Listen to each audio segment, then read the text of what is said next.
जय श्री कृष्णा, जय श्री राम, राधे राधे, ओम नमः शिवाय। आज हम देखने वाले हैं दूसरा अध्याय का 7वां भाग, 7वां वीडियो।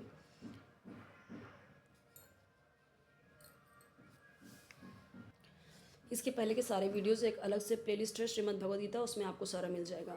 चलिए देखते हैं। देहिनो अस्मिन्यथा देहे कौमारम यौनम जरा तथा देहांतर प्राप्तिर्धीरस्तत्र न मुह्यत। अर्थात जिस प्रकार शरीरधारी आत्मा इस वर्तमान शरीर में बाल्यावस्था से तरुणावस्था यानी बचपन से जवानी में और फिर वृद्धावस्था में निरंतर अग्रसर होता रहता है, आगे बढ़ता रहता है, उसी प्रकार मृत्यु होने पर आत्मा दूसरे शरीर में चला जाता है। धीर व्यक्ति ऐसे परिवर्तन से मोह को प्राप्त नहीं होता। जो समझदार हैं वो ये जो चेंजेस हो रहे हैं, बचपन, जवानी, बुढ़ापा, मृत्यु, मृत्यु से दूसरे में, वो मोह को प्राप्त नहीं होता। हर एक जीव एक व्यष्टि आत्मा है। वह प्रतिक्षण अपना शरीर बदलता रहता है, कभी बालक के रूप में, कभी युवा तथा कभी वृद्ध पुरुष के रूप में, तो भी आत्मा वही रहता है, उसमें कोई परिवर्तन नहीं होता। यह व्यष्टि आत्मा मृत्यु होने पर अंततो गत्वा एक शरीर बदलकर दूसरे शरीर में देहांतरण कर जाता है, देह बदल लेता है। ठीक है। और चूंकि अगले जन्म में इसको शरीर मिलना अवश्यंभावी है, पक्का मिलेगा, चाहे वह शरीर आध्यात्मिक हो या भौतिक। अतः अर्जुन के लिए न तो भीष्म न ही द्रोण के लिए शोक करने का कोई कारण था, अपितु उसे प्रसन्न होना चाहिए था कि वे अपने पुराने शरीरों को बदलकर नए शरीर ग्रहण करेंगे और इस तरह वे नई शक्ति भी प्राप्त करेंगे। ऐसे शरीर परिवर्तन से जीवन में किए कर्म के अनुसार अलग अलग प्रकार के सुखोपभोग या कष्टों का लेखा हो जाता है। अच्छा किया है तो अच्छा सुख भोगेंगे, बुरा किया है तो बुरा। लेकिन चूंकि भीष्म व द्रोण साधु पुरुष थे, इसीलिए अगले जन्म में उन्हें आध्यात्मिक शरीर प्राप्त होंगे, नहीं तो कम से कम उन्हें स्वर्ग में भोग करने के अनुरूप शरीर तो प्राप्त होंगे ही कि वो स्वर्ग में जाएं। अतः दोनों ही दशाओं में शोक करने का कोई कारण ही नहीं था। जिस मनुष्य को व्यष्टि आत्मा, परमात्मा तथा भौतिक और आध्यात्मिक प्रकृति का पूर्ण ज्ञान होता है वह धीर कहलाता है। ऐसा मनुष्य कभी भी शरीर परिवर्तन द्वारा ठगा नहीं जाता। आत्मा के एकात्मवाद का मायावादी सिद्धांत मान्य नहीं है। आत्मा का एकात्मवाद का जो मायावादी से आत्मा क्या है, एकात्मवाद, तो इसका जो मायावादी सिद्धांत मान्य नहीं सकता। क्यों ऐसा है? क्योंकि आत्मा के इस प्रकार विखंडन से परमेश्वर विखंडनीय या परिवर्तनशील हो जाएगा, जो परमात्मा के अपरिवर्तनीय होने के सिद्धांत के विरुद्ध होगा। गीता में ऐसा कहा गया है कि परमात्मा के खंडों का शाश्वत अस्तित्व है, जिन्हें क्षर कहा जाता है। ओके, अर्थात उनमें भौतिक प्रकृति में गिरने की प्रवृत्ति होती है। ये भिन्न अंश नित्य भिन्न रहते हैं। जो भिन्न अंश हैं हमेशा अलग रहते हैं। यहाँ तक कि मुक्ति के बाद भी व्यष्टि आत्मा जैसा का तैसा भिन्न अंश बना रहता है, लेकिन एक बार मुक्त होने पर, ठीक है, एक बार मुक्त हो गया तो वह भगवान के साथ सच्चिदानंद रूप में रहता है। परमात्मा पर प्रतिबिंबवाद का सिद्धांत अब व्यवहृत किया जा सकता है, जो प्रत्येक शरीर में विद्यमान रहता है। वह व्यष्टि जीव से भिन्न होता है।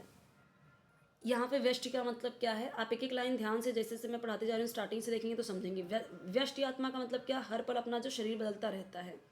ठीक है, कभी बालक, कभी वृद्ध, कभी पुरुष, इस तरीके से, मतलब युवावस्था। ठीक है, वही वही व्यष्टि है।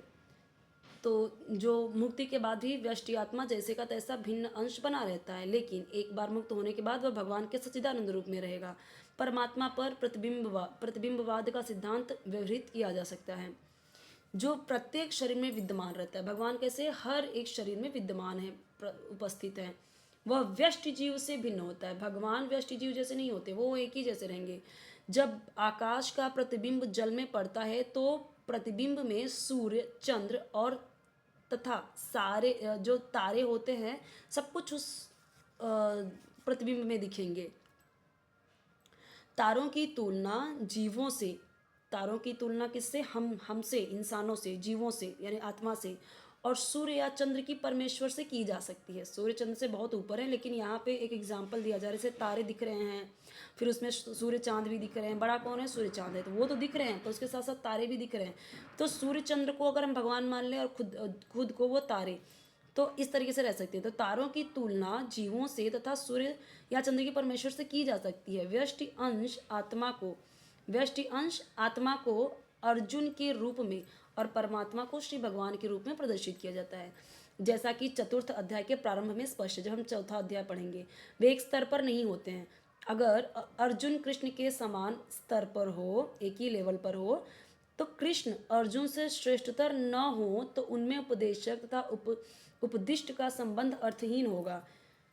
जो उपदेश दे रहा है वो हमेशा किससे बड़ा होगा? जो उपदेश सुन रहा है। अगर किसके बराबर? श्री कृष्ण के बराबर अगर कृष्ण भी हो जाए, तो फिर जो उपदेश देने वाला है और जो उपदेश सुन रहा है, तो फिर तो ये मतलब ही नहीं रहेगा ना। उपदेश वही दे सकता है जो उससे ऊपर हो, जो श्रेष्ठ हो। तो यहाँ पे उपदिष्ट किसे बोला गया है? जो उपदेश सुन रहा है। उपदेशक किसे बोला गया है? जो उपदेश दे रहा है। तो अगर दोनों में अगर अर्जुन से श्रेष्ठ ना हो कृष्ण, तो इसका मतलब ये उपदेशक और उपदिष्ट का संबंध ही अर्थहीन होगा।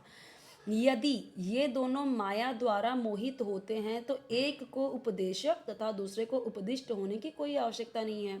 अगर दोनों ही कृष्ण और जैसे दो व्यक्ति हैं, दोनों में से दोनों ही माया रहित हो गए, दोनों को मोह माया नहीं है, तो फिर तो किसी को कोई उपदेश ना दे, दोनों एक जैसे एक लेवल पे हैं। लेकिन ये जो है एक व्यक्ति है जो माया से ग्रसित है, मोह माया के चक्कर में है, और ये नहीं है, तो ये क्या करेगा? ये इसको समझाएगा। बिल्कुल इस तरीके से चल रहा है अर्जुन और कृष्ण का। ऐसा उपदेश व्यर्थ होगा, क्योंकि माया के चंगुल में रहकर कोई भी प्रामाणिक उपदेशक नहीं बन सकता। कृष्ण कैसे हैं? वो माया के चंगुल में नहीं है, इसीलिए वो उपदेशक है। ऐसी परिस्थितियों में यह मान लिया जाता है कि भगवान कृष्ण परमेश्वर हैं, जो पद में माया द्वारा विस्मृत यानी भूल गया है, अर्जुन रूपी जीव से श्रेष्ठ हैं, सबसे श्रेष्ठ है ना।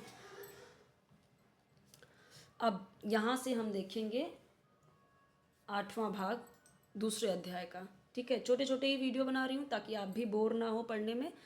और आपको शुरू से देखना है तो आप प्लेलिस्ट में जाके देखेंगे, स्टार्ट टू एंड अभी तक का वीडियो सब मिल जाएगा आपको। दूसरी चीज़ ये कि डेली ये 9 बजे एक वीडियो अपलोड करती हूँ, ताकि सोते समय, सोने के पहले आप गीता को पढ़कर सुनकर सोएं।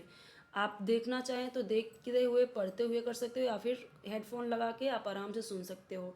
कमेंट एक आया कि आवाज़ स्लो है, तो इसलिए मैंने ट्राई किया है कि थोड़ा तेज़ मैं बोलूँ अभी। ठीक है, फिर भी अगर आप हेडफोन लगाते हो, ईयरफोन लगाते हो, तो आपको बहुत ही क्लियरली सुनाई देगा, बहुत अच्छे से। बहुत ज़रूरी है गीता का पाठ करना, श्रवण करना, इसीलिए मैं खुद पढ़ रही हूँ और फिर आपके लिए भी प्रोवाइड कर रही हूँ। धीरे धीरे करके दुर्गा सप्तशती और बाकी के जो भी हमारे हैं, जो बहुत ज़रूरी हैं डे टू डे लाइफ में पढ़ना, वो भी मैं प्रोवाइड करूँगी। ओके, जैसे जैसे कमेंट्स आएंगे, जिन जिन पुस्तकों की, जिन जिन मंत्रों की या जिन चीज़ों की, वो मैं प्रोवाइड कराऊंगी। ठीक है, चैनल जरूर सब्सक्राइब कीजिए, वीडियो लाइक कीजिए, फ्रेंड्स साथ शेयर कीजिए, बेल आइकन ज़रूर प्रेस कीजिए, ताकि जब भी न्यू वीडियो अपलोड करूं, या जब मैं डेली की डेली 9 बजे वीडियो अपलोड करती हूँ 9 बजे का, तो आपको उसका नोटिफिकेशन ईजिली मिल जाएगा, आपको ढूंढने की ज़रूरत नहीं पड़ेगी। और चैनल सब्सक्राइब किए रहेंगे तो चैनल में जाके ढूंढ सकते हैं आप, ईजिली मिल जाएगा। और बहुत सारे शॉर्ट्स भी हैं जो उपाय वाले हैं, प्रदीप मिश्रा जी के और प्रेमानंद महाराज जी के बहुत अच्छे अच्छे जो प्रवचन हैं, उसे भी आप देख सकते हो।